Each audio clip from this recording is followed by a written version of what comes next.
study guide solutions out for you today. My plan is to work all of them out. If that's all right with y'all, would y'all like to see me work them all out, or would you rather ask me specific questions about them?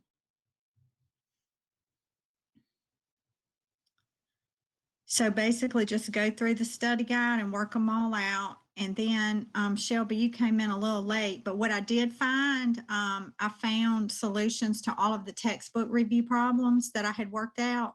So I will post those later on today. And I can write these out and post them, but I'm going to do them here, and I'm going to turn the recorder on in a second and just record the session. So that way, if you want to look back over it, you can look back over the recording.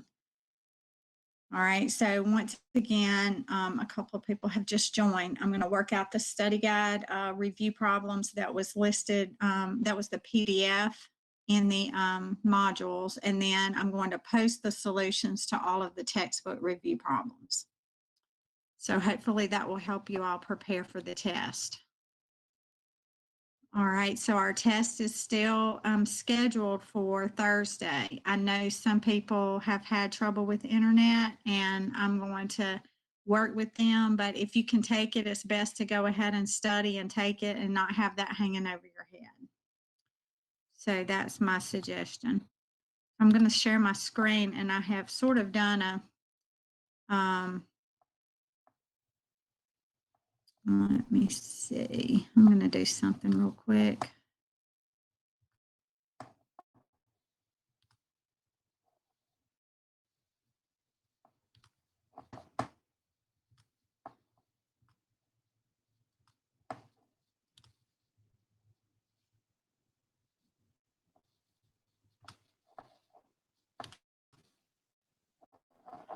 All right, so I have sort of done a little bit of a spread out copy of this so I can make the problems bigger. Some of them I couldn't make much bigger, but some of them I could make a lot bigger. So I redid the problems this way. Now, I don't know why number 5 ended up at the top of the page, but there it is again. So we'll do this one in a minute. I don't know why that one ended up there. All right, so I can't see you. I can't see if you need to ask me a question. So I just need anyone that has a microphone. I need you to volunteer, if you don't mind, to interrupt me if somebody needs me to stop and go back over something, because I definitely want you to ask me questions. I definitely don't want you to just sit there and not know what the heck I just did and not ask me any questions. So please stop me and have me explain something if you need it explained better. So who would volunteer to do that has a microphone? Anybody? Anybody will volunteer to do that for me? Shelby, can you do it? Is your microphone working?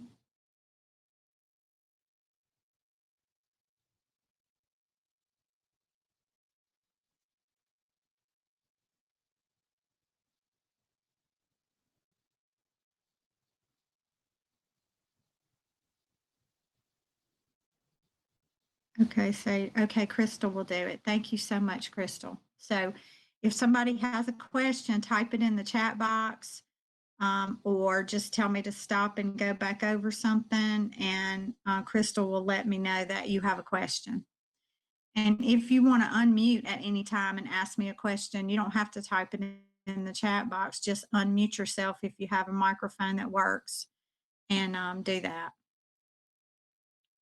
So I'm about to, and just interrupt me anytime you need me to.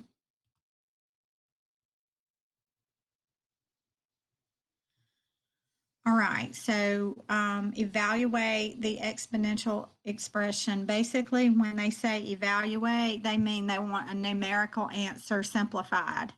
Okay, so when you see the word evaluate, this means exact, if possible, exact simplified answer.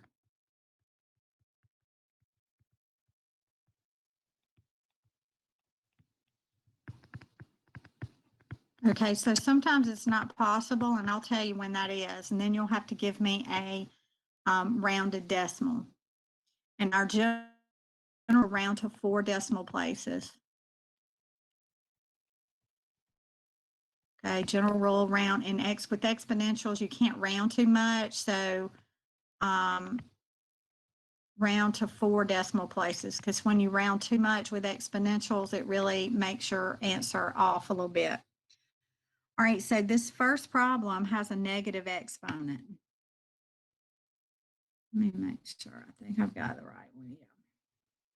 So we have a negative exponent, which means you put, in this case, you put 1 over -4, and that's raised to the second power. The negative exponent means bring it to the denominator, make it positive. So that's 1 over 16, because -4 squared is positive 16. So always put that -4 in parentheses and make sure you square that negative as well. This one, you're going to find the E on your calculator.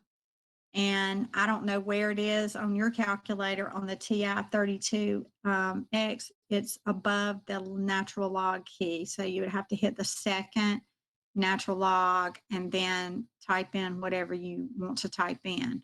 Now, some calculators, like I have one that has the E button itself. So you want to type in E to the 2.5. And when you do that, you should get 2.1825 rounded to 4 decimal places. And so when you do that, you're going to have 4 decimal places there. Just as a general rule, unless it says something, unless the problem says something different, let's round it to 4 decimal places, and make sure you can punch that in on your calculator. This one is a rational exponent, and we just need to know that that means to take the square root of 9 and raise it to the third power. So that 2 is the index or the root, and the 3 is your exponent. So that turns out to be 3 to the third power, which is 27.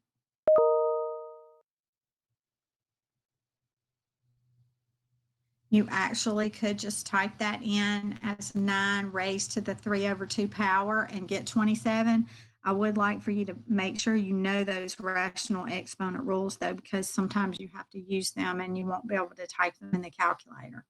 Miss Rachel, Yes. on number 2, Caitlin and Hannah, and also as me, I wasn't really paying attention to it. I'm sorry, but I got to it when I did my E. I got 12.1825. So I didn't All get. right. I didn't get the I bet I would. 2.18. All right. When I did that, I didn't have my glasses on, and I'm getting old, y'all. So maybe I just didn't put the decimal in the right place, or maybe I looked at it wrong. Maybe I had dyslexia. I'm not sure. Let me do it again. So E to the 2.5. Yeah. Thank you. That's correct. You are correct. I don't know what I punched in. I obviously didn't punch in the right number. So 12. Thank you. 12.1825. Did I just leave off the 1? Did I have 2.1825? I guess I just left off the 1 and the 12. So that's what happens to you when you get old. All right, natural log of e to the 9th. What does natural log mean? Well, you should know that natural log means log to base e of e to the 9th power. And remember, the base of the log combined with an exponential e, they kind of cancel each other out. The log base e and the e can't cancel each other out completely, and your answer is 9. So anytime you have the same base, so like if I had log base 3 of 3 to the 4th power, the log base 3 and the exponential cancels out, and I actually just get 4 for the answer. Okay. And that's really because definition of the log, because look, 3 raised to the 4th power is 3 to the 4th power. So that's why. Okay, write the equation of the graph in its final position. So what that means is if you've got a function e to the x, and if it's translated 5 units to the right, that means x minus 5. Remember, we have to change the sign for the horizontal translation. And then 7 units upward. So that's going to be plus 7. So remember your general translation equation is whatever your function is, going to be x minus h plus k.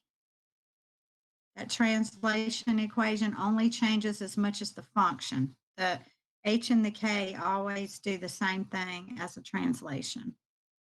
And personally, I would put that in parentheses. But I like parentheses because they make things real clear. All right. So if you have to write an equation, just look at your translation, put in your h and k into the equation. To the right, you're going to have a minus h, and to the left, you're going to have a plus h.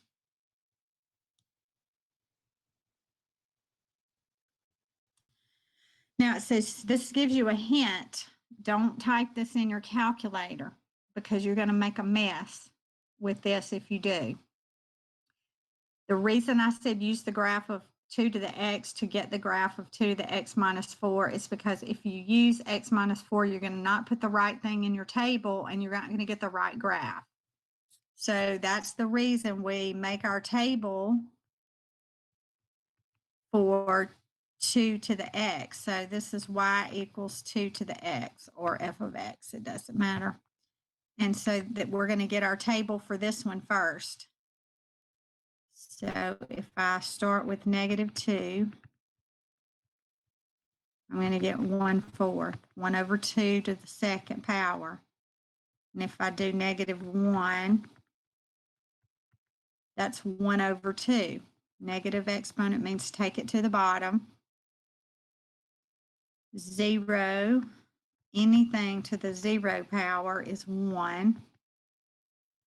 1, that's going to be 2 to the first power. And then 2, you're just plugging in for x. So 2 to the second power is 4. So your ordered pair for the original function, for the parent function, is -2, 1/4, -1, 1/2, 0, 1, 1, 2, and 2, 4. Now, that's that one. So let me just graph that one. -2, 1/4, real close to the x-axis. -1, 1/2, 0, 1, 1, 2, and 2, 4. So that is our exponential function, and then it just goes up really fast, and that's the asymptote. Y equals 0 is the asymptote because it approaches the x-axis, but it never will touch it. So we call that an asymptote. Now, what happens here? X minus 4. That translates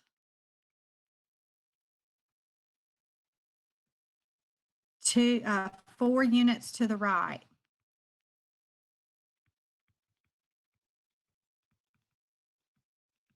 So what that means is add 4 to x. Don't subtract. It's a minus, but that's the h is 4. So you add 4 to x. So each one of these I need to add 4 and then write my new ordered pair. You don't have to do the ordered pair, but it sure does make things a little easier if you do. The y value doesn't change because we don't have any vertical translation.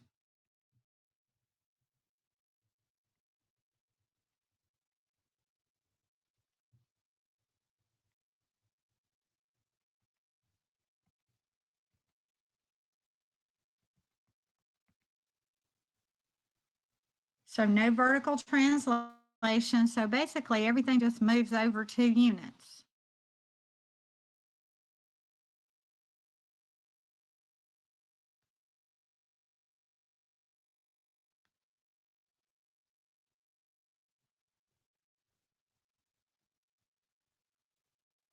No, 4 units. I'm sorry. It moves over 4 units. So everything moves over 4.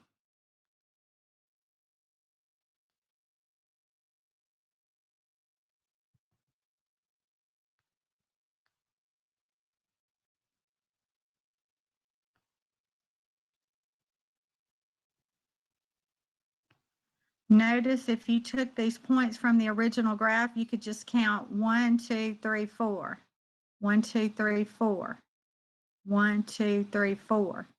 You could just move the points once you have the parent graph. It just makes it a little easier to be able to have your ordered pairs. So that's the translated graph. So I did it both, showed you both ways. You can translate by doing your adding 4 to your X values, or you can just move your points to the right once you have your new graph. Now it's hard to see, but this line here, this graph, this exponential is going to cross the x-axis above 0, but I can't tell. It asks for the y-intercept. I can't tell what that is. So when you can't tell, what do you need to do to get the y-intercept? Does anybody know what to do to get the y-intercept?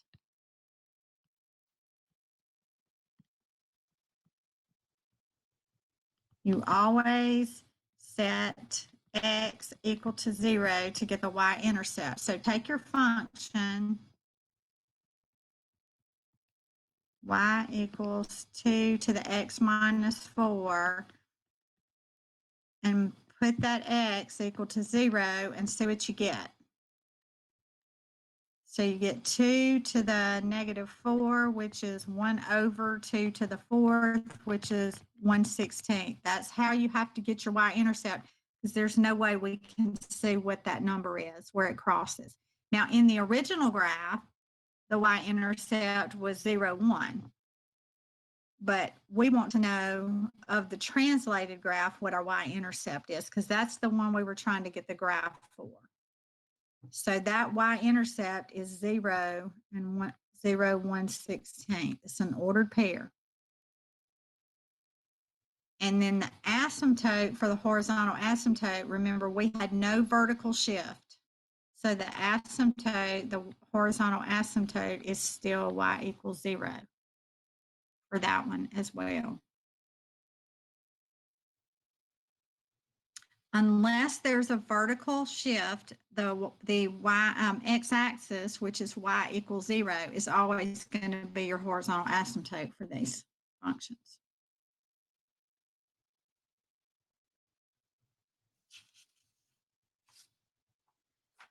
All right, now when we were going through these in class, I told you if you had to graph a natural log, that it's okay to use just a table for the natural log. So that's how we're going to graph this, is just by making a table. But there's a certain place that you need to start your table.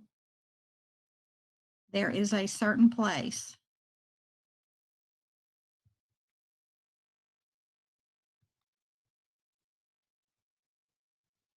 Natural logs, any log is not defined if you get 0 or a negative number.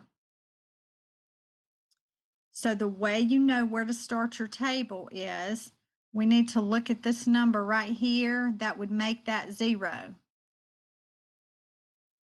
So if I said x plus 2 equals 0, that's where this is going to give me my vertical asymptote for this function. I forgot I can't write off of this one. So that's going to give me my vertical asymptote. This is going to give me my vertical asymptote.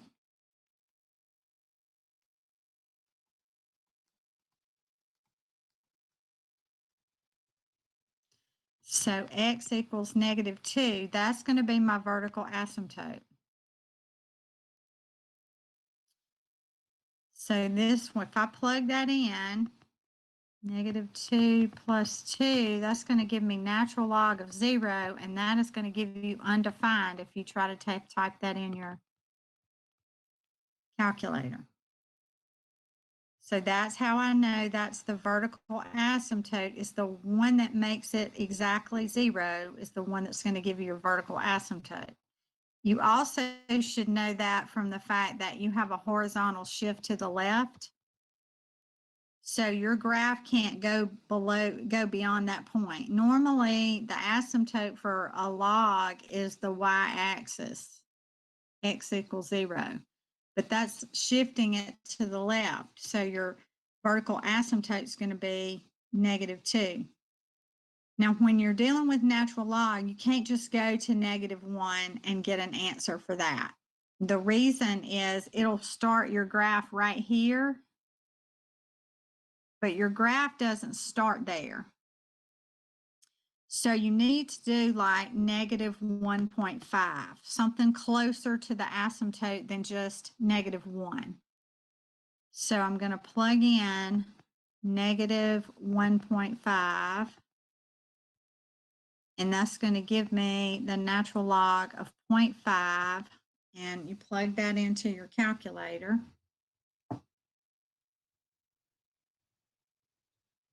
Use your natural log key, and you're going to plug in 0.5.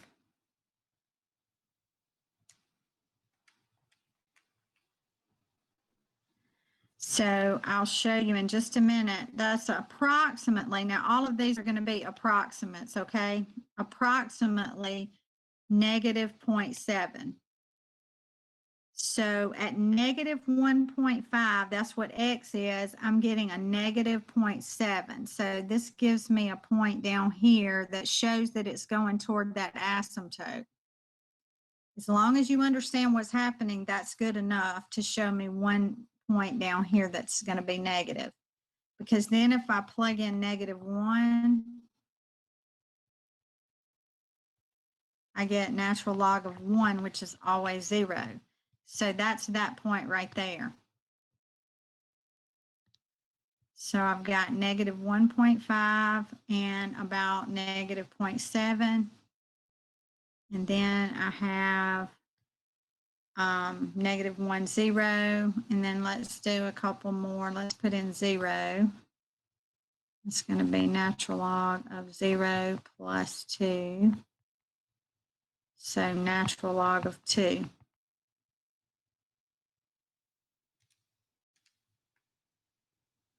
So that's about a positive, approximately positive 0.7. So we want to do about maybe one more point so that we get a good representation of what the graph looks like. So I'm going to do 1 plus 2 is natural log of 3. And I get approximately 1.1.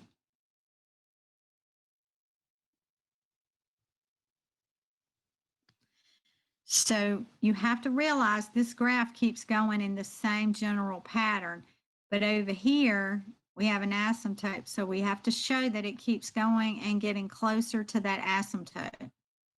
This one just keeps going this way.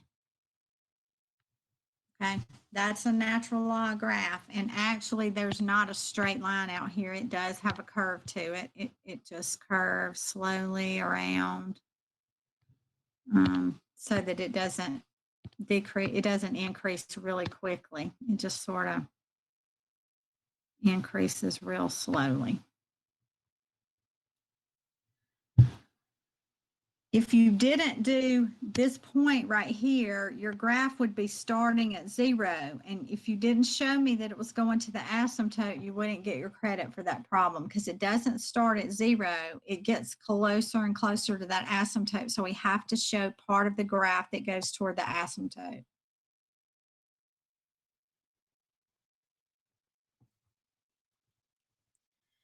Now, to know where to start, find your vertical asymptote by setting this natural, whatever's inside the natural log or the log, set it equal to 0. It'll give you the asymptote, and that's where you can know to start.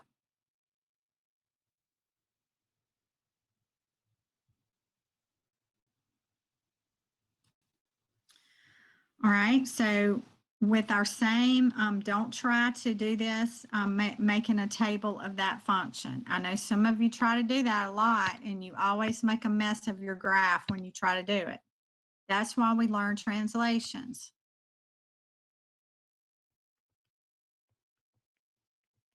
So we do 4 to the x to get y first, and then we do our translations to the x and y.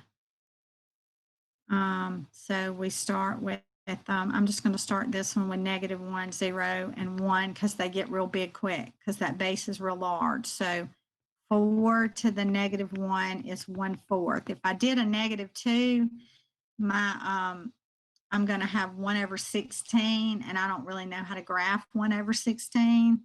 It's too close to the axis. So we'll just do these 3 points for this one. So 4 to the 0 is going to give us 1. And then 4 to the first power is going to give us 4.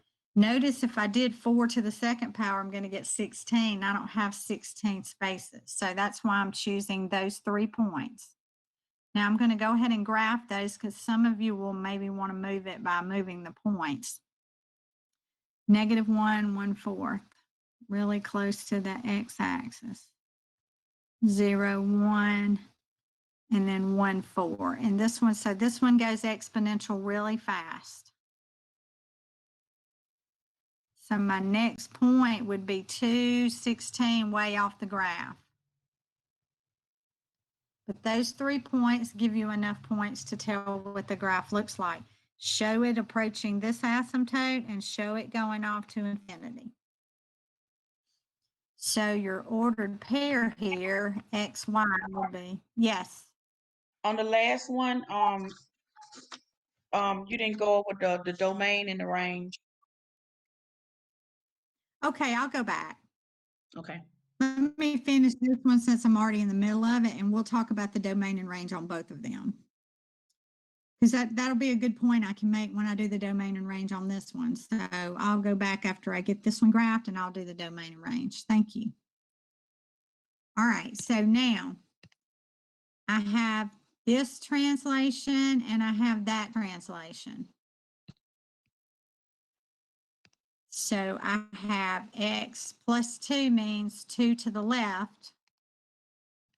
And then I have a -1, which means down 1. Okay, so I'm going to go over here and the translation, it translates or shifts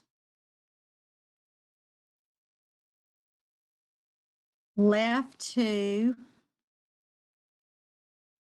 and down 1. So for my ordered pair, that means I've got to subtract 1 because I'm going to the left. So I'm just writing these in pink so you can see the translation.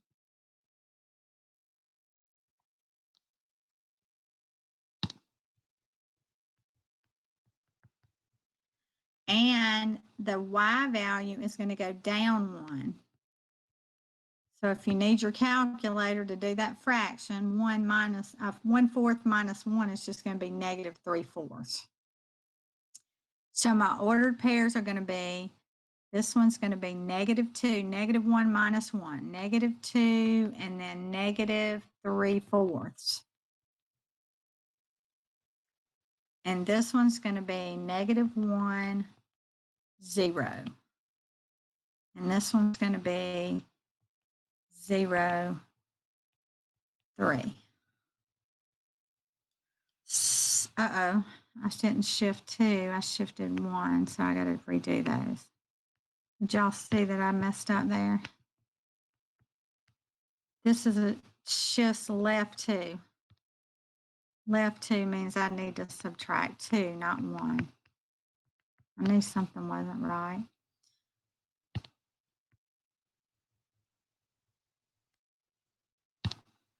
So -3, -2, -1.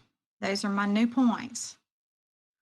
Anybody know where my asymptote, my horizontal asymptote goes somewhere? Anybody know where it goes? If this graph right here shifts down 1, the asymptote also shifts down 1.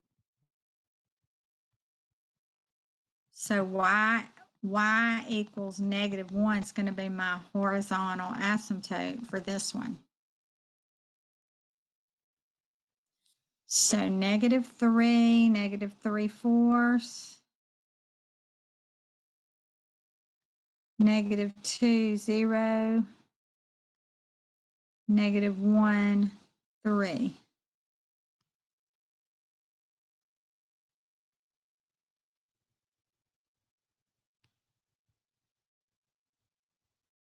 And you see, you could take your points and go to the left 2 and down 1, to the left 2 and down 1, like that, to the left 2 and down 1. You could do them like that, but when you've got a horizontal and a vertical shift, I'm telling you, it's probably a lot easier to just do the ordered pairs, as long as you do your math correctly. And if you mess up something like that, then, I can give you partial credit. So it shifted the graph left 2 and down 1. So that means the domain's not going to change. The domain for an exponential function is always -infinity to +infinity. It's no way you can make that change. You can put any x you want in here. It's just going to get really close to that asymptote, whatever that horizontal asymptote is. So that arrow tells you this keeps going to -infinity, and this arrow tells you it keeps going to +infinity for the domain in the left and right direction. Now, the range is going to be from the asymptote to infinity, because you can't get to that asymptote and you can't get below it. So I mean, when I say you can't get there, I mean the y values will never, ever get to that asymptote. Never, ever. So the range is a parentheses -1 to infinity.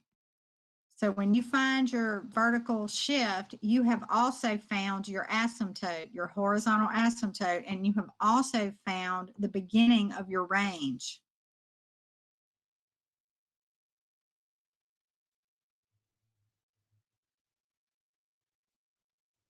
The range is the range of y values, and you cannot get below that asymptote. You can't even get to the asymptote. You just get really, really close to it. So we use a parentheses and then to infinity.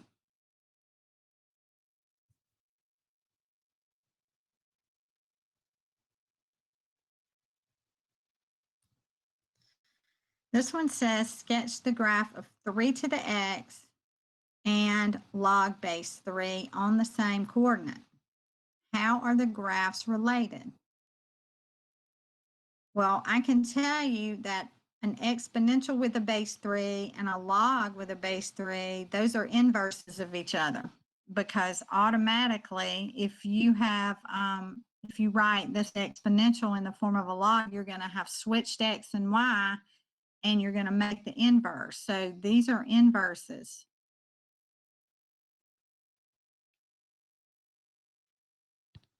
Now, doing the table,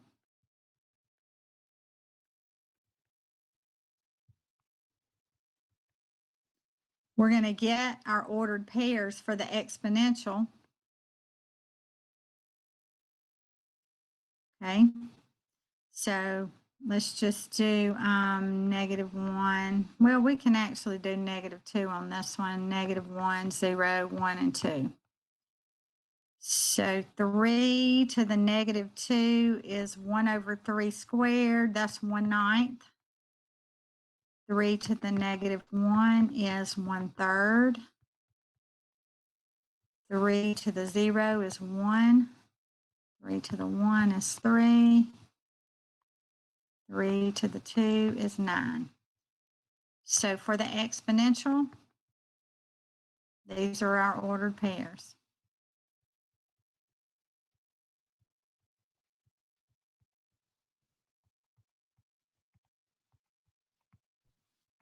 So I'm going to graph that.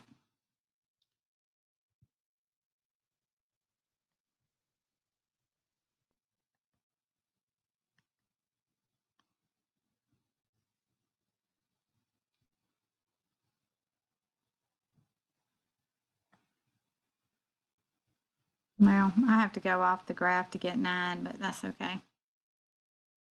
So those are your points for the exponential function. Not very pretty, but it curves.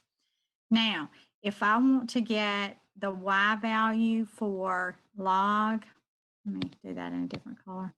If I want to get the ordered pairs for log base 3 of x, all I do is switch these ordered pairs.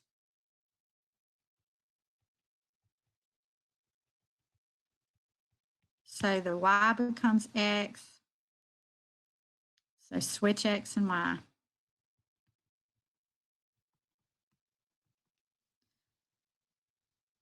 That's 1/3.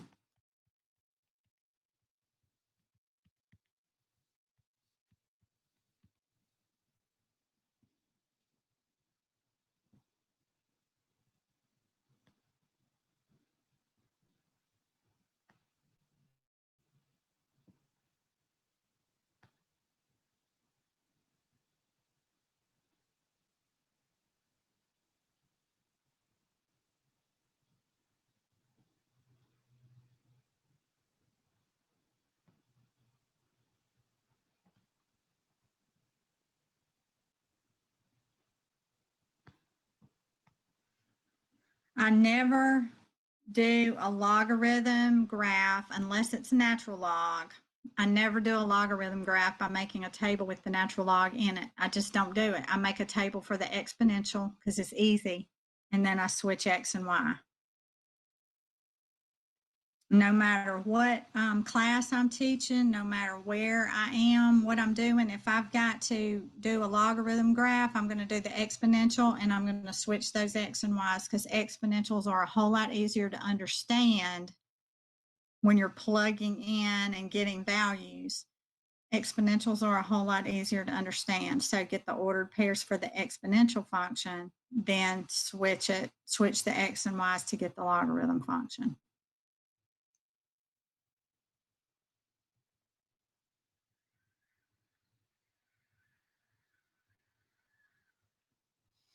And remember, too, if I draw the line y equals x, that they're a reflection across that line, y equals x. And you can always check yourself by drawing the graph of y equals x. And you should be able to reflect these points over that line and get the new points. Now, what's the x-intercept? And we're talking about for this one. So when we're asking questions, we're always talking about the new graph. So the x-intercept for the new graph is 1, 0. And the vertical asymptote used to be a horizontal asymptote was for the exponential. So that means that x equals 0 is the vertical asymptote.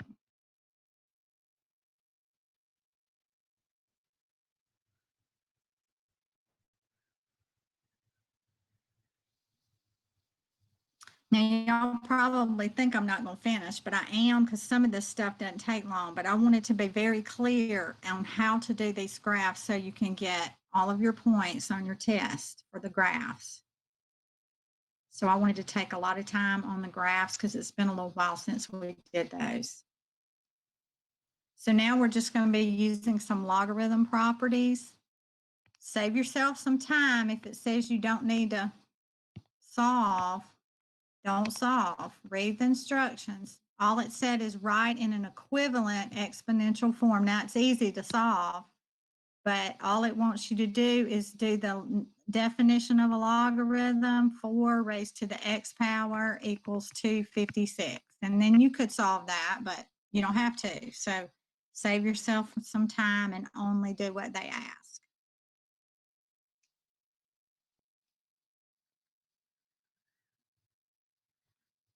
Write the equation in a logarithm form. Well, first thing I notice is this, the base. So that's the first thing I'm going to write. Log base 3.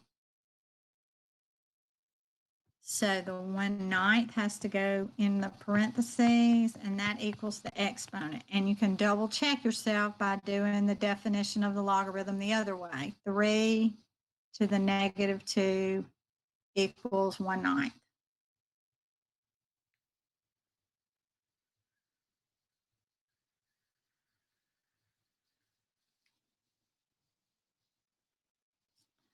All right, evaluate the expression without a calculator. That means to get a numerical answer. So I'm going to, when I need a numerical answer, I'm going to set this equal to x, and then I'm going to rewrite the logarithm in exponential form. So 10 to the x is going to give me, just using the definition of a logarithm every single time here, 10 to the x equals 10,000.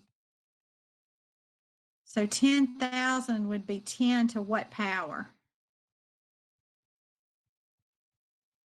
It would be 10 to the 4th power if you wrote this in exponent form. So that means using the 1-to-1 property, because I have a 10 base here and a 10 base here. So that tells me this is x equals 4.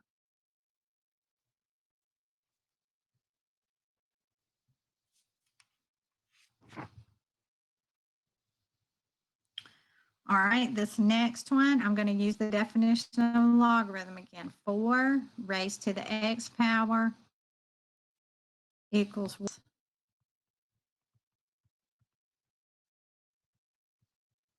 So very easy, using the 1-to-1 property, the base is the same, so I can automatically say x equals 10.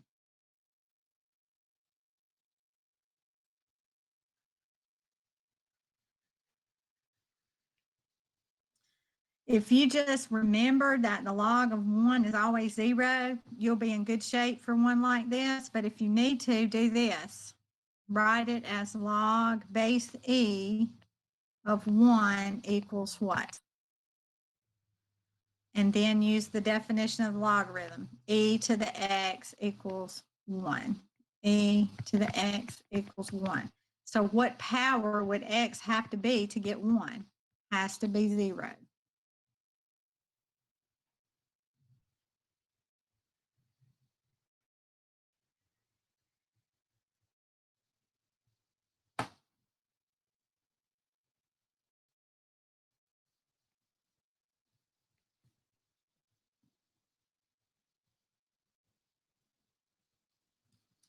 Okay, use properties of logarithms to condense the logarithmic expression. Condense it means write it as a single logarithm whose coefficient is 1. So in other words, no coefficient in front of the natural log.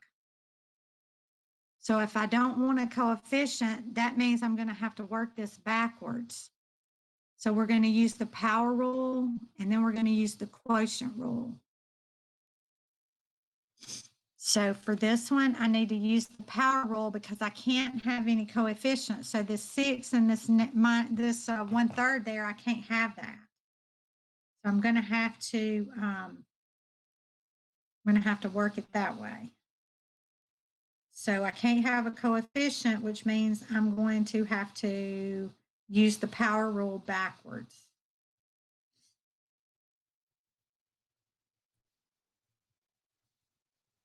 Do you have number 15 on your paper? Do I have number 15? Yeah, it's on ours, but I don't see it on yours. I don't have it, do I? I Uh-uh. forgot to copy that one over.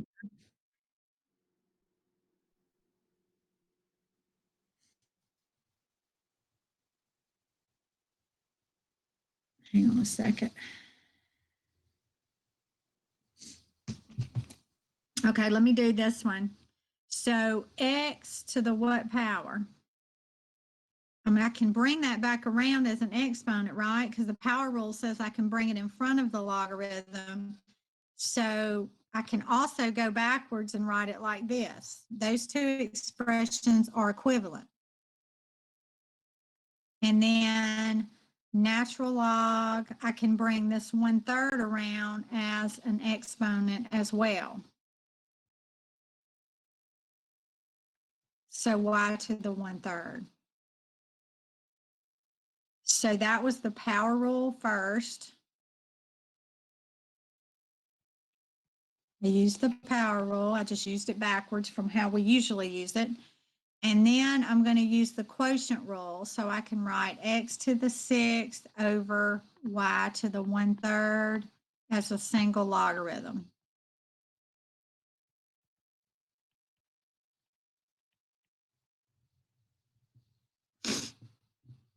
Let me go back up here and see. I think I can probably do 15 right here. I forgot to go back and do that other domain and range too, so don't let me forget to go back and do that. All right, number 15 says expand the logarithm as much as possible and evaluate it without using a calculator.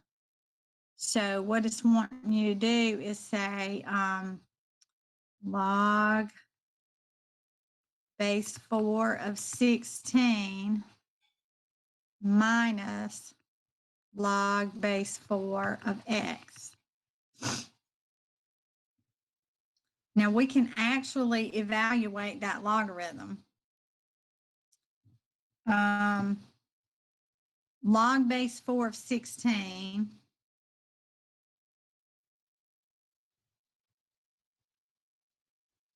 itself says that 4 raised to the x power equals 16. So we know that 4 squared is 16. So x equals 2. You can write your 16 as 4 to the 2nd power and use 1 to 1. So I know x is 2. So I actually can finish working this. I hope I haven't. Let me see if I can give myself a little room here. I think I can.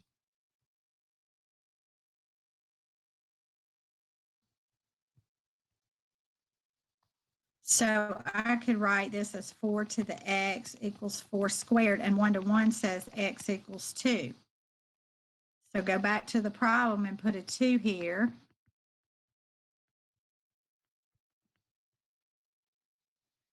And then let's,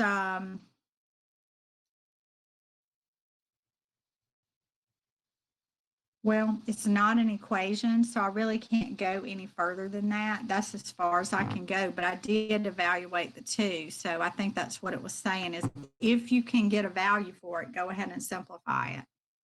So I can't simplify log base 4 of x because I don't have an equal sign. I have no way to set it equal to something to solve it.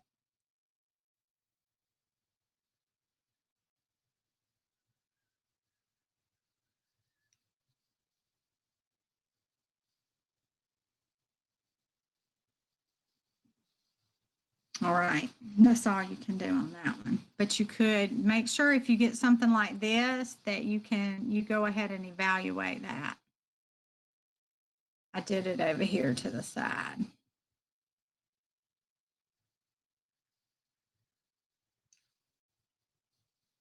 And let me go back up before I get any further and do the domain and range that I left off of this one.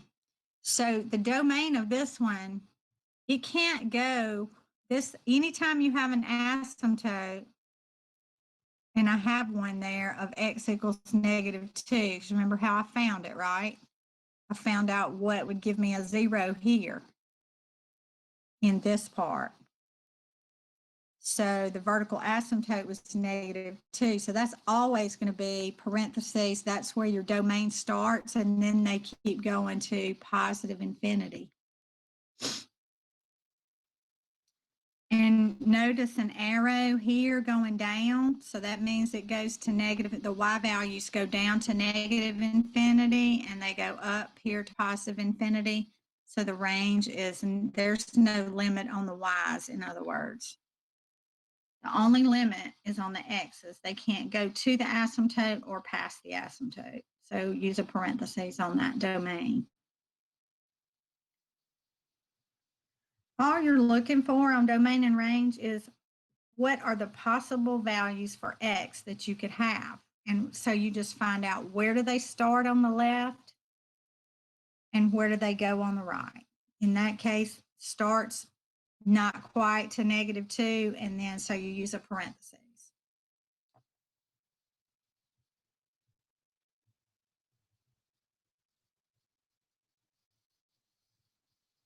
Okay, use common logs and natural logs and a calculator to evaluate to 4 decimal places. So remember the change, you use change of base here, and I reminded you of that here. Don't just type that into your calculator. Use the change of base, because everybody can't do it without using change of base. So we're all going to use change of base. Change of base formula will be on your formula sheet. I already fixed you, I believe, a formula sheet with these rules on it. So log 26, always the top one over the bottom one, log of 3. Plug that in a calculator. I used base 10 log. You can use natural log. You'll get the same answer, as long as you use one or the other. So I got 2.9656 to 4 decimal places. And then this one's going to be log of 45.9 over divided by log of 17. You can use natural log too.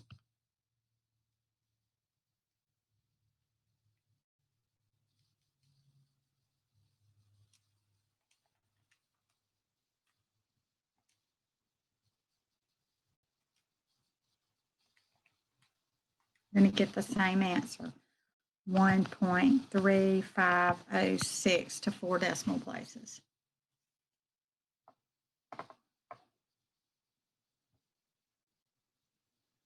Now, most everybody does pretty well until we get to solve an equation. So go back and look at all of those hints that I gave you at the beginning of chapter 4 and the things that you should do depending on what case you have. Look over those and then check your cases and see what do you have. Anytime you have an exponential function, if you can write this part with the base on the left,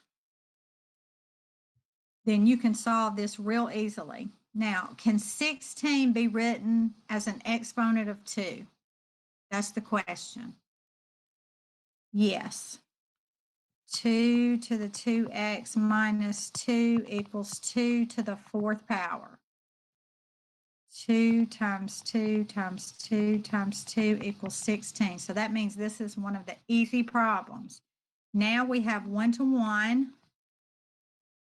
Same base on both sides, so we can drop the base and set the exponents equal. Then solve the equation.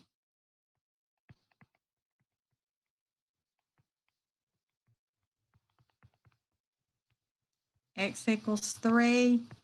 Check and make sure that that doesn't give you a 0 or a negative. Well, in that case, it really won't matter. You can have anything you want for x, so we don't have to check. The domain is negative infinity. So on the logarithms, you have to check, but on the exponentials, you do not have to check. All right, solve this equation. This one is just a single log on the left. So you use, anytime you've got a single log on one side, use definition of the logarithm if you can. So x to the -4th equals 1 over 81.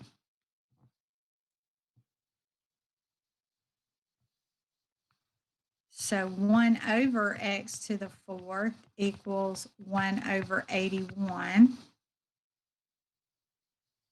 Now I can write 81 with a base and a fourth exponent, or I can just say x to the fourth equals 81.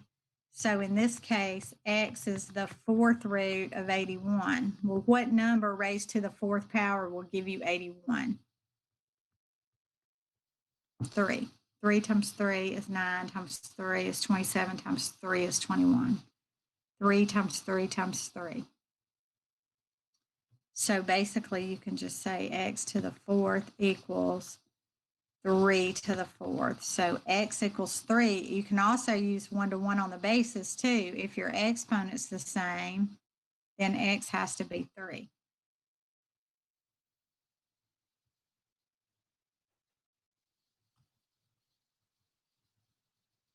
When you're solving logarithms, though, make sure that whatever answers you get won't give you a 0 or a negative number inside when you plug it in for x. So this one, this is a single log on the left or on the right, doesn't matter. Single log on one side. That's all we have. We don't have logs on both sides, so we got a single log. So you use definition of log. Definition of the log says 6 raised to the second power equals that.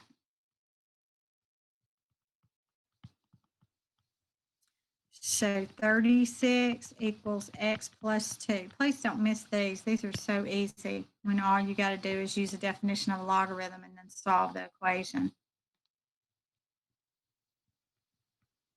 So then just subtract 2 from both sides and you get 34 equals x. Plug in that 34 positive number, no problem.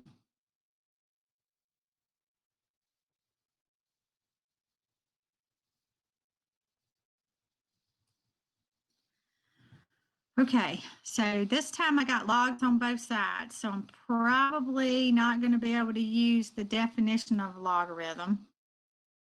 But if I got logs on both sides of the equation, I might be able to use 1 to 1. So I'm going to try to use 1 to 1 if I can get this side written as a single logarithm. So when I have logs with the same base on both sides, I'm going to try to use 1 to 1.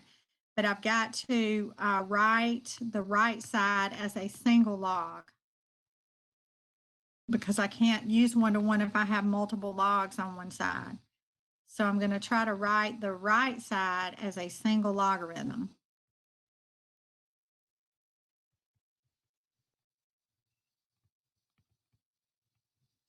And I can do that using the quotient rule.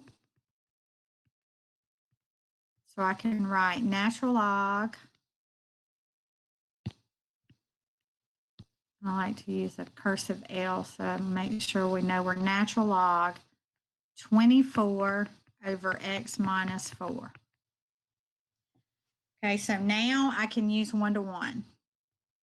So I can drop the logs because the base is the same. They're both base E.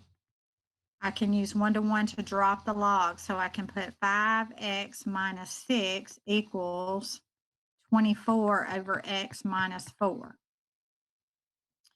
So now I have to solve the equation, and some of you had some problems with solving rational equations in chapter 1. So this may cause you some problems here. I'm going to multiply both sides by this denominator because I got to get that x out of the denominator. I have a binomial, so I'm going to have to FOIL that out. So that's going to cancel. So now I have to use the FOIL method here. So I have 5x squared minus 6x minus 20x plus 24 equals 24. Now that's real nice. If I've got a quadratic, I have to set it equal to 0. So let me combine my like terms first. So 5x squared minus 26x. So this one helps us out a bit. I'm going to go up here and finish.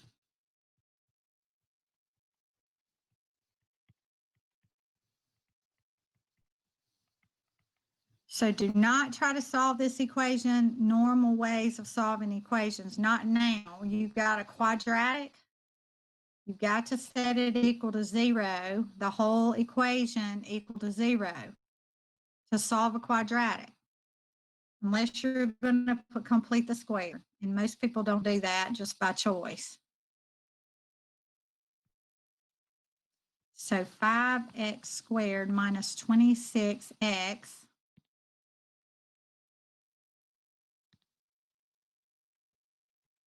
equals 0. Don't move that 26x over and try to use the square root property. If you've got an x term and a squared term, you can't do that. So factor out the GCF. So the GCF is just an x.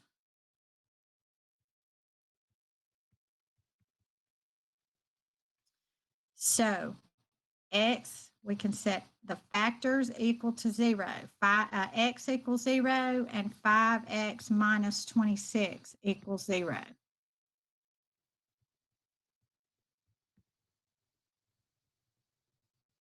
So 5x equals 26.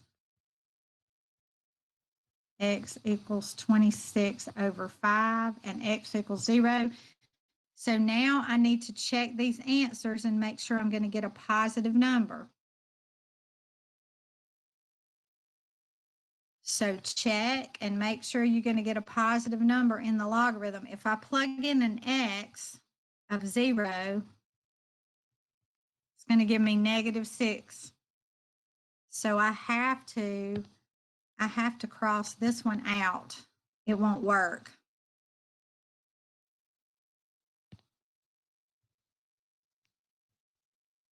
If I plug 26 over 5 in, 5s are going to cancel. 26 minus 6 is okay. So this one will work.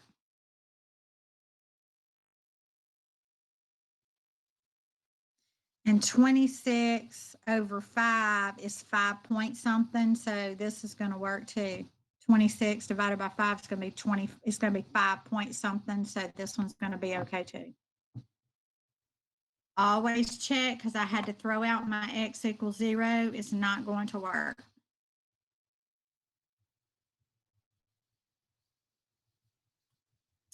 All right, so I'm going to rewrite this because I see I could get a single log on one side and then I can use definition of a logarithm. That would be real nice. So I'm going to use the product rule here. So product rule is what I'm going to use on this one to write as a single log. So anytime you can condense to a single log, do that. So write as a single log. So I'm going to write log base 4 of x minus 3 times x minus 3 equals 1. And now I'm going to use definition of logarithm because now I have a single log. Anytime you have a single log in the problem, you want to use definition of a logarithm. So 4 raised to the first power equals that.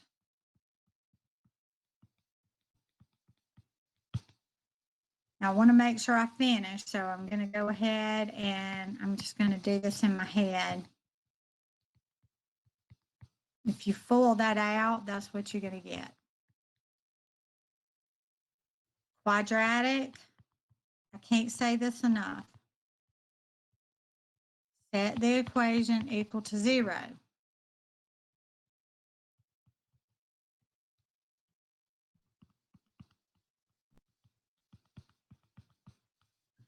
And then if you can factor, you can factor. So factor if you can. If you can't, you have to use the quadratic formula. This will factor, or you can use the quadratic formula anyway if you'd rather, but -5 and -1 will multiply to give me 5 and add to give me -6. So when I set the factors equal to 0, I get x equals 5 and x equals 1. Now I have to check. If I plug in a 5, I get 5 minus 3. That's good. So this one is a good answer. If I plug in a 1, 1 minus 3 gives me -2. Can't have a negative, so you have to throw that one out.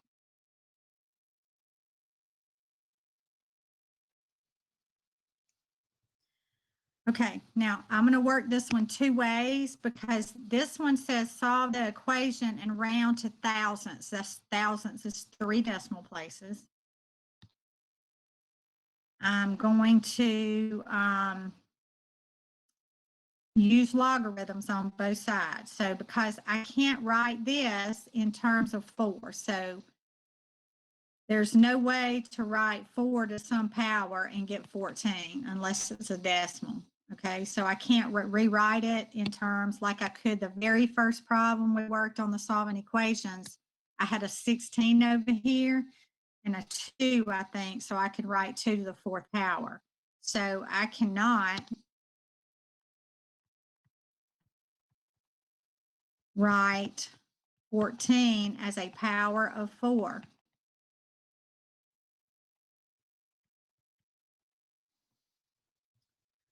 So I'm going to take natural log or common log of both sides and then see what I can do.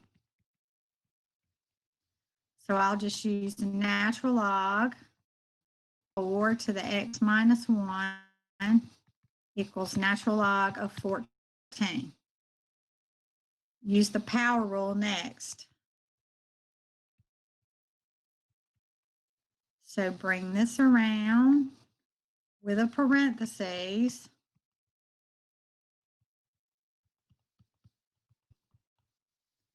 And now I have to work on solving for x. Now I had to put that in parentheses because that's a whole term that comes in front of natural log of 4. So what I'm going to do is I got to try to isolate x.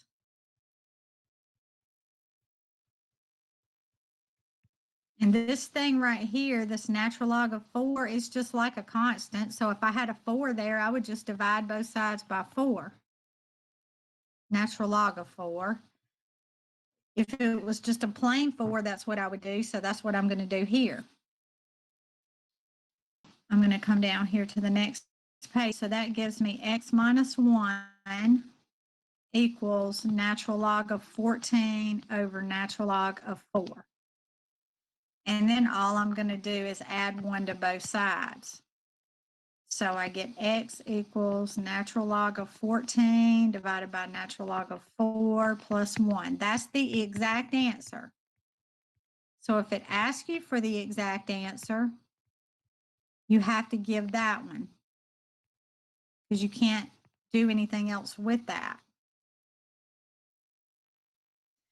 But since it asks you to round to 1,000, to the thousandths, then you can go ahead and use your calculator and use natural log 14 divided by natural log of 4. So natural log of 14, close the parentheses, divided natural log of 4 equals, and then add 1. Get your equals before you add 1, and then x equals 2.904 to the nearest thousandth.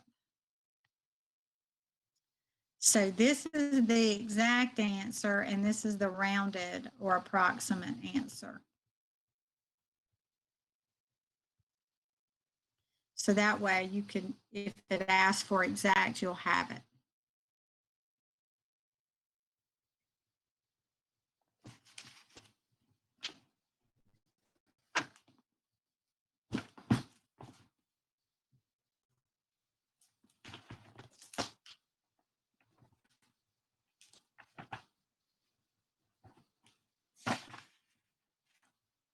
All right, the last two problems are our interest type formulas, interest type problems. So let's go see what they're asking us to do here and we will be through.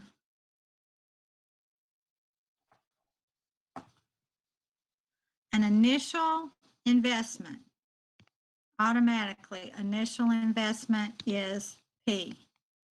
Is appreciated for 4 years in an amount that earns 12% interest. So 4 years gives us our T. 12% interest. So R is 0.12.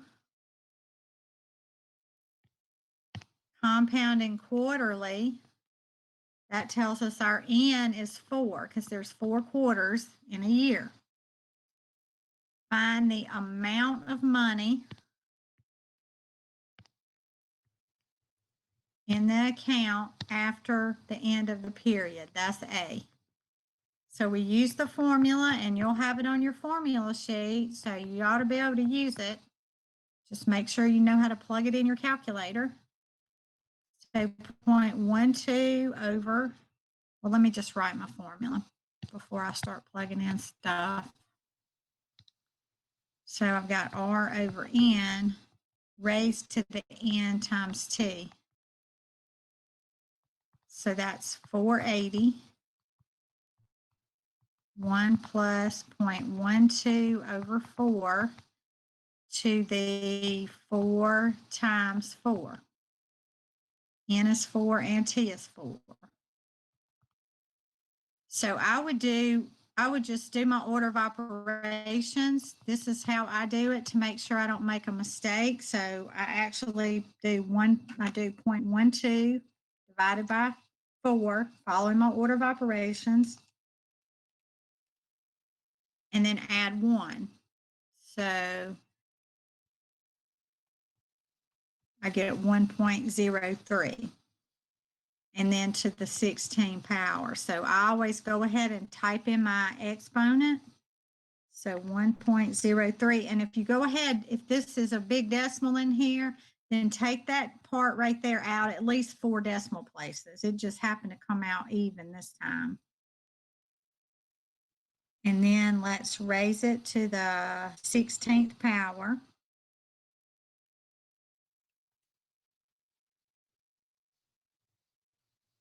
And then multiply times 480. You might want to hit equal in between all those. And I got 770 and 26 cents. That should be a pretty close answer right there.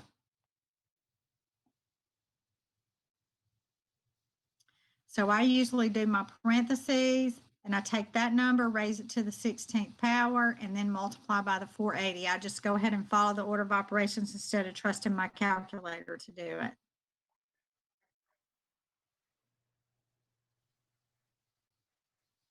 Ms. Rachel. And then the last problem, yes. Yes, ma'am. Didn't we use the formula A equals PE with RT in the for the exponent? I thought we used that on the math lab for our homework this time because that's the formula I use. Well, maybe this time you might have, but you have to, if you're compounding a certain number of times, you can't use the E. You can't use the E formula. Okay, so just pay attention on this one. If it says compounding quarterly, you have to use that one. This is the one we learned back in 4.1. Remember that one? Yeah, I remember it. It'll be on your formula sheet, but you can't use E unless it compounds continuously. Okay. Does that make sense? So if it's not compounding continuously, you have to use this one because you're in, you have an N here. You have a number of times that the interest compounds and it compounds quarterly. So if it says semi-annually, then your N will be 2. If it says yearly, then your N will be 1. If it says monthly, then your N will be 12. But you have to use this formula if you've got a certain number of compounding times. Now, let me show you how you know when you use the E formula. When it says this, if it says compounding continuously, now you're going to use A equals P e to the RT. That's when you got to use that one. So you got to look at the problem and see which one you have. So an initial investment of P, T here is going to be 15 years, and your R is going to be 0.08. So now you can use the E formula. Thanks for asking, though, because that is kind of confusing, and I'm glad you brought that out so we can make sure we use the right formula.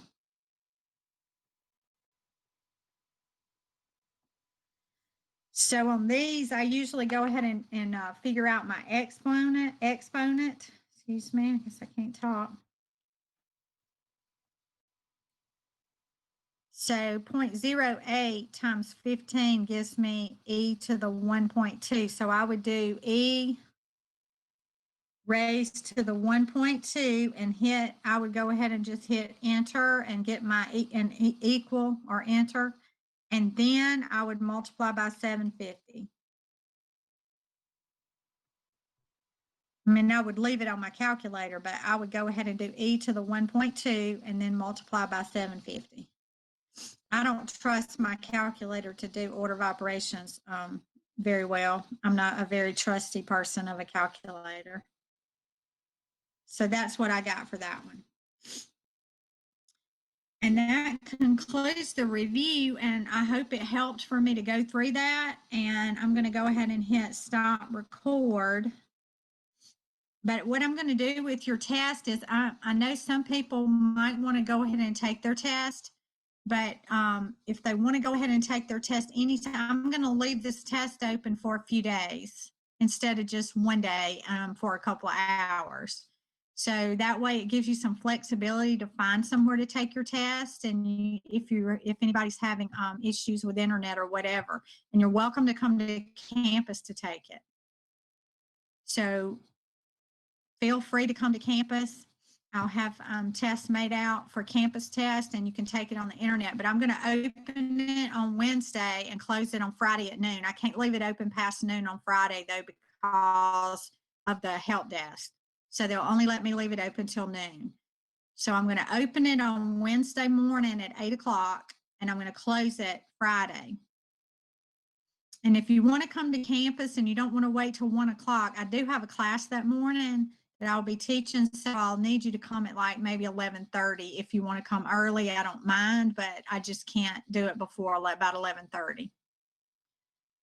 For sure by 1 o'clock, about 11:30, I could start giving it then too. So just let me know, and if you want to come to campus and what time, and I'll work it out with you. And if you have any questions between now and then, please email me and I'll help you out as much as I can. And I'm going to go and post I think I'll just go ahead and post this too, because I can actually save this now that I've written on it, and I'll have the solutions to it. So I'll post the worked out solutions on the modules. All right, good luck to y'all. I hope you do well.